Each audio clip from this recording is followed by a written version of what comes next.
Alright, so today we're talking about Korea's latest female psychopath, who has basically hijacked the media, and not in a cute influencer way, okay? People are absolutely shooketh by this case. Why? Because she looks like the girl next door. Like the quiet classmate who always technically returns your pens. Not your typical murder vibes, right? She's very young and she's literally the last person you could ever think that could be involved in a murder case. So today we're diving deep into this case, the psychology, the public reaction, and who this girl really is behind the headlines. So welcome back to another Beauty and Crime Sunday with me, in which I do my skincare while I talk about the chilling cases I found this week. So if you like skincare and you like cases like this one, please think of subscribing. That really helps the channel. So thank you, and let's start. This one is completely different. A whole new flavor of scary. So let's start with the basics of this wild case. Our main character,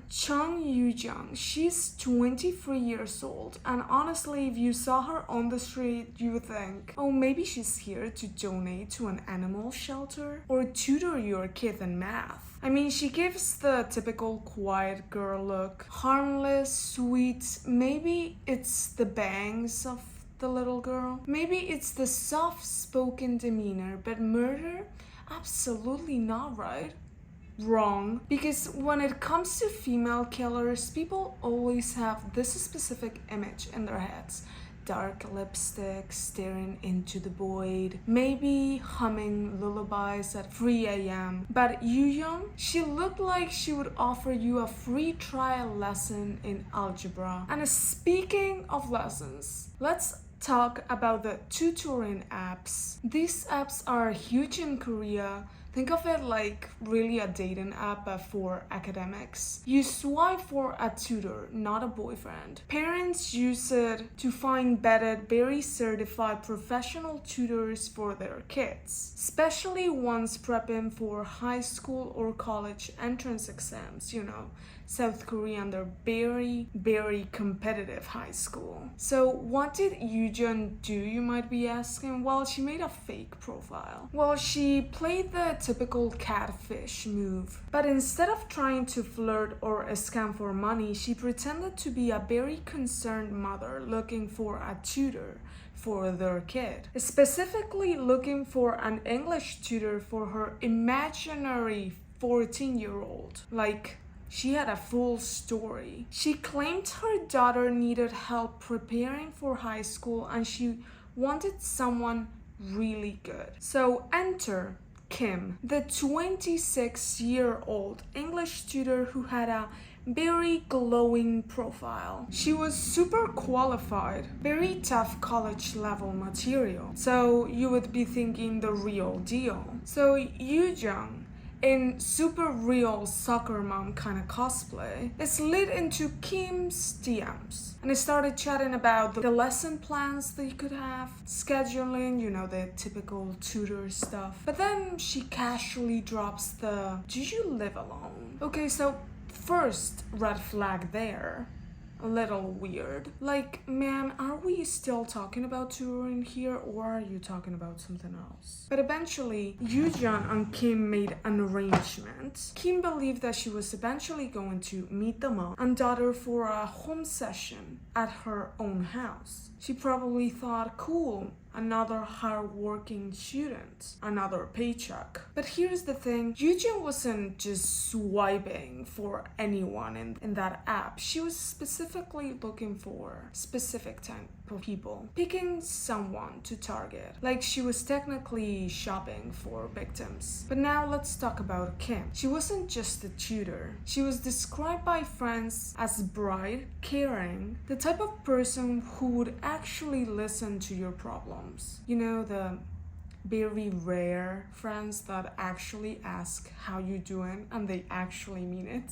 One friend even said you could actually learn a lot from her. And not just English, life stuff, which That's the most important in my case. So she was also independent. She tutored to support herself because she didn't want to rely on her parents' money anymore, which in Korea is still kinda a big deal, especially for young women who typically stay with their family until they get married. So she was technically doing all the right things and then walked straight into a trap. Now, just to give a little bit of context, in Korea it's still kinda normal to get a little allowance from your parents well into your 20s. Totally common, but Kim was out here grinding, tutoring, being independent, and taking not a single one from her parents. She was really that girl. Hardworking, focused, and tragically a victim. So let's fast forward to May 26. Around 4 p.m., CCTV footage shows Yu Jung leaving her house wearing a middle school uniform. And yeah, you heard that right. A 23-year-old grown-ass woman wearing a middle school uniform, pretending to be the daughter she actually made up. And I have so many questions. Where did she actually get the uniform? Maybe it was the uniform she had from when she was in middle school. But did she borrow it? Did she buy it? Steal it from a drama set? I mean, she didn't just show up in casual jeans and lie. No, she went full-on method actress. She enters the tutor house around 5:34 p.m. and leaves after just about an hour later, just after 6 p.m. What happened during that hour is still trying to be pieced together. But what we do know is that Kim was murdered in that hour. I will get into the autopsy later, but just so you know, it wasn't really quick and it wasn't accidental. Now, what does Yu Jung do after this is kind of baffling. Instead of, freaking out or running away like any other normal person who ever committed murder, this girl decides it's shopping time. Yep, she goes to not one, she goes to 2 supermarkets. Not for snacks, not for ice cream to cope with what she had just done. She buys trash bags, a knife, and cleaning supplies, the casual murder cleanup kit. Oh, and just so we're clear, she didn't really plan so ahead. This wasn't premeditated all the way to the detail of, oh, let me just wear gloves and bleach for what I'm about to do. Nope, she improvised the whole thing after the crime. Like a clean up on aisle 5 moment, but make it horrific. She then drives back to her house, which by the way is 20 minutes away, to get a suitcase. And yes, you are thinking correct, suitcase for what she's about to do. So if you're really keeping count, she made 3 trips in the whole plan. Between her house and the Beplain apartment and all the supermarkets she went to, she made a couple of trips. She went back and forth like it was just a normal day in her life, and she was just running errands on a normal day. But instead of returning, I don't know, a library book in the library or grabbing milk, she was literally preparing to dispose of a body. And yeah, she put some of the body parts in garbage bags and tossed them in a dumpsters like it was nothing. The rest, well, she obviously stopped it in the suitcase she went home for. I mean, I don't even pack this efficiently for a vacation type of way, but she was out here planning a disposal route like she played too much GTA. So get this, everything I just told you, that happened around midnight on May 27th. Picture this, the suitcase packed and not with vacation clothes, I might add. And what do you think she does? Yeah, she puts on the victim clothes. She didn't even really go back home to change into her own outfit. She decided it would be a perfect idea to just borrow hers. It was kind of like she was trying to become her in a way. Like she wasn't just killing, she was absorbing the identity of the person who she just killed. It's given single white female, but make it horrifying. And here's where the professionals weighed in. Psychologists who actually reviewed her behavior noted that she showed zero remorse, zero panic. Like, this girl just walked back and forth between crime scenes and supermarkets like she was on a Starbucks run. Smooth, casual, very unbothered. There is something even in her walk, because there is videos about the CCTV footage about this, and her walk is just like she's skipping to the playground, not, disposing of any body parts. And that's not very normal. Even people with serious antisocial tendencies or diagnosed psychopathy usually show some type of fear or signs of a stress after something like this. Anything, honestly, but she didn't show anything. Homegirl was acting like it was just another normal Tuesday. So suitcase zipped and in hand, or should I say victim's suitcase filled with body parts, she calls the taxi, the most normal thing to do. And here's where the internet gets a little messy. There was a lot of misinformation floating around, especially about the taxi driver. Some sources were like, oh, he helped her lift up the suitcase. He saw blood on her hands. He was involved somehow. Yeah, no, fake news about that. The truth, well, Yu Jung loaded the suitcase herself. The taxi driver literally didn't touch anything. Once they arrived at this super secluded river spot, not your casual take a date and have a picnic kind of place, and even less in the middle of the night at midnight. So the taxi driver was starting to be a little suspicious already. Suitcase, not to the airport, to the middle of a river, okay. And well, what did she do? Well, she dumped the contents of the suitcase, the victim's remains, into the river and casually walked back with the empty suitcase. And here's where the things get kind of amazing, because the taxi driver, he apparently had a gut feeling, which I wonder why. Like, something about the whole situation felt a little off. So after dropping her off, he just stayed there, took a smoke break and waited like some kind of crime-fighting taxi Batman. And lo and behold, like 15-20 minutes later, Yu Jung comes back, dragging that now much lighter suitcase. She didn't even recognize it was the same taxi. She literally asked, hey, can you give me a ride? Man, you're literally talking to the same guy who just drove you there. You cannot have such a fish memory. And that's when obviously the taxi driver's spidey senses came up. He stalled her and immediately called the police. Now, how he managed to keep her there until the cops showed up, that's the real mystery in this case. This man deserves a Netflix docuseries of his own. Alright, so the cops finally roll up and they want to check the suitcase. They unzip it and surprise, it's empty. But wait for it, there is blood stains inside the suitcase. Classic red flags, right? So they asked Yu Jung, hey, what's this? And she goes, well, full drama queen. She literally said, oh, that's just menstrual blood, girl stuff. How could menstrual blood get inside the suitcase and splatters of it? I mean, how? And obviously the police were also like me, like what the actual fuck. So they did call an ambulance and took her to the hospital.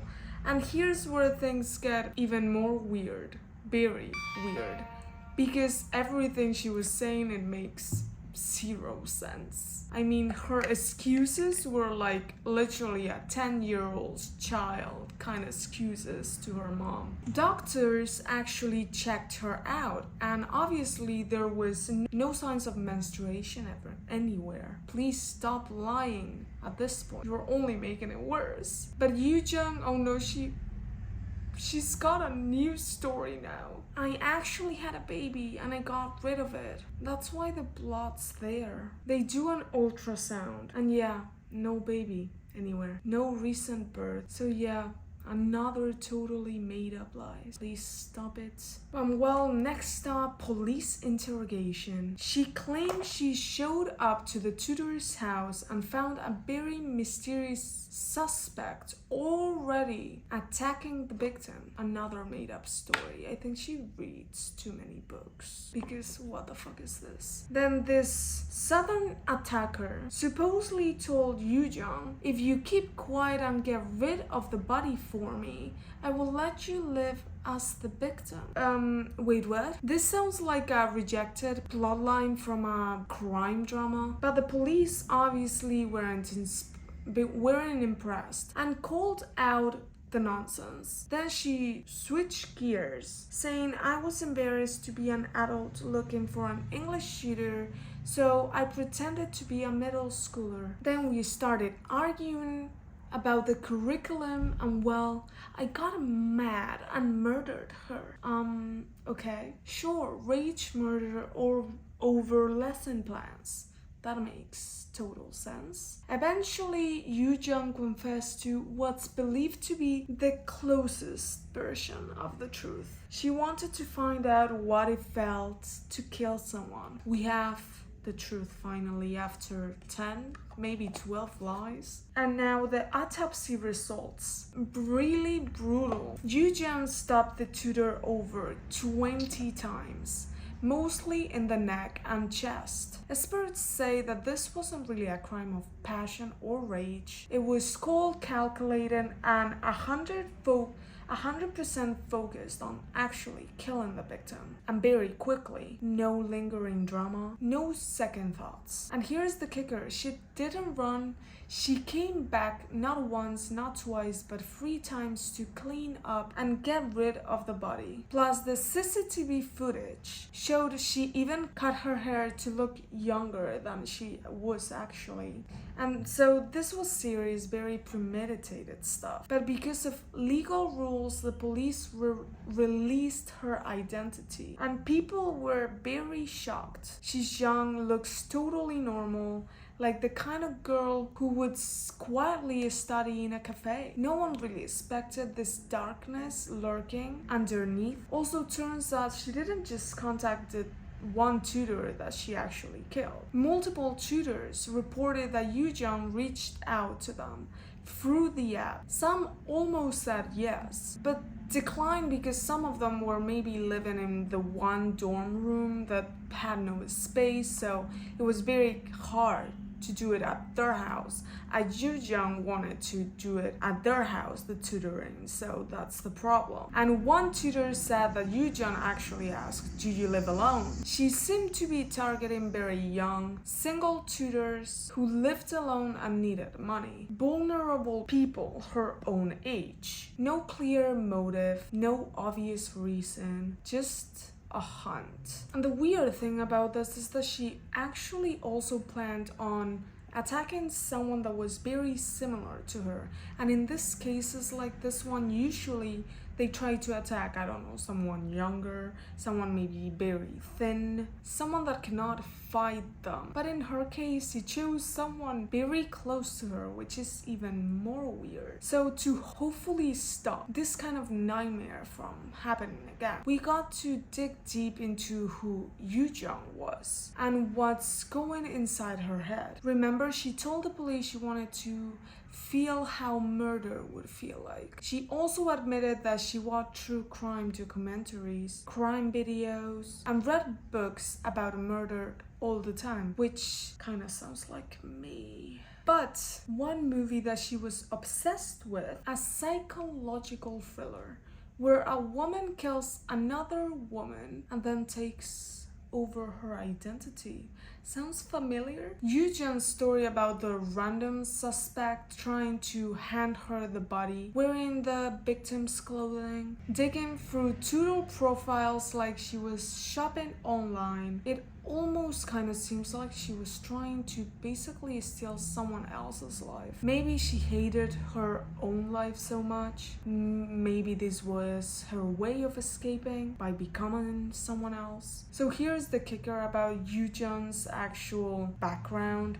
Forensic experts went deep, checking her phone, social life, everything they could find. Since graduating 5 years ago, she had basically 0 friends and barely any acquaintances, totally alone. She lived with her grandfather, no grandma, no parents, and no one really knows where her parents are. It was just her and her grandpa since she was a kid. Middle school friends remember her as a very quiet, nice girl in school, even a little active with friends. School clubs, activities, nothing alarming, very normal. But high school, that's when things got a little shifted. She started isolating herself, sitting by the window, pulling curtains to make a little barricade so she wouldn't have to talk to anyone. Friends tried to talk. She barely responded. Yes or no answers only. Yet very interestingly, she missed a lot of school. And people say no, she was not bullied, just in her own little world. Now, if you're thinking, I know quite people like that, you're not wrong, but Yu Jung behavior was a little different, kind of deeper. Fast forward to adulthood. Police found she never held a real job, even though she actually tried. She applied to several times to be a golf caddy, but her resume said stuff like, I love working in a social environment. Well, we know that's a lie. But the interview, she barely spoke. Mostly yes or no answers. Super awkward. Yet she kept applying. Even called the company angry when she wasn't hired. Also asked about dorms to live in while working. So it was clear she probably wanted to escape her current life and leave her actual house. Experts say they think Yu Jung wanted out very desperately. Out of the house, out of her lonely, frustrated life. But she didn't really know how to express that or connect socially, so getting a normal job and socializing just didn't click for her. So instead she found an extreme escape, becoming someone else. The perfect victim, as a 26-year-old woman, independent, vibrant, living her ideal life. Yu Jung literally took that life from her. Like the movie Watcha, she obsessed over where a woman kills and becomes her victim. It's like Yu Jung blurred lines between the fiction and reality, empathy and also detachment from the world. No one really knows. There were rumors that she scored very high on the psychopaths test. 28 points were 25 plus. It's already psychopathy in South Korea. So professionals were very cautious, saying this test alone doesn't really explain the whole story. You have to dig deep into childhood, motives, and everything to really make sense of it. Is Yu Jung an extreme loner, like a hikikomori in Japan? People who don't really socialize and suffer social anxiety. Professionals say not exact. She left her house, carried a backpack, stayed out late, looked for victims. So she was very active, just very isolated emotionally. Experts think she may have had Asperger's disease. Not that this explains her crime, because there's a lot of people with Asperger's disease and they don't go killing people. The same with psychopaths, not everyone goes killing people, so a syndrome doesn't really specify that she did that, okay? But it technically helps understanding her very rigid, repetitive behavior and very social struggles that she had. Her constant watching of certain movies, her mannerisms when walking on the CCTV footage and the patterns that she had, so it technically fits a lot. Bottom line, she's just smart and aware. She knew what she was doing, played legal games with lawyers, rehearsed media statements. She was basically trying to manipulate the system also with all those lies. A classic move seen in criminals with mental illness or psychopathy. At the end of the day, this one is very complex. It shows how easily apps and online platforms lets strangers to meet, tutors, student, parents, anyone, with no real way of really knowing who you are dealing with in those apps. The tutor thought she was helping a teenager, just a normal person with a good heart. The Yu Jung, she was a nightmare hiding in plain sight. And the craziest part, she committed the most evil act, then casually walked around like nothing happened, going to the supermarket, living her day. Can you imagine running into her during the day without knowing that she killed someone an hour ago? This case really makes you stop and think, how well do we know the people around us? How thin is the layer between loneliness, despair, and something far more darker? In a world so connected yet so isolated, what signs do we miss? And most importantly, how can we create a society where someone like Yu Jung doesn't just slip through the cracks? Think about that, because sometimes the scariest monsters don't roar, they just walk quietly beside us. Thank you so much for watching, and remember, do your skincare, and if you don't end up like a glazed donut at the end of it, you're not doing it right. Bye bye.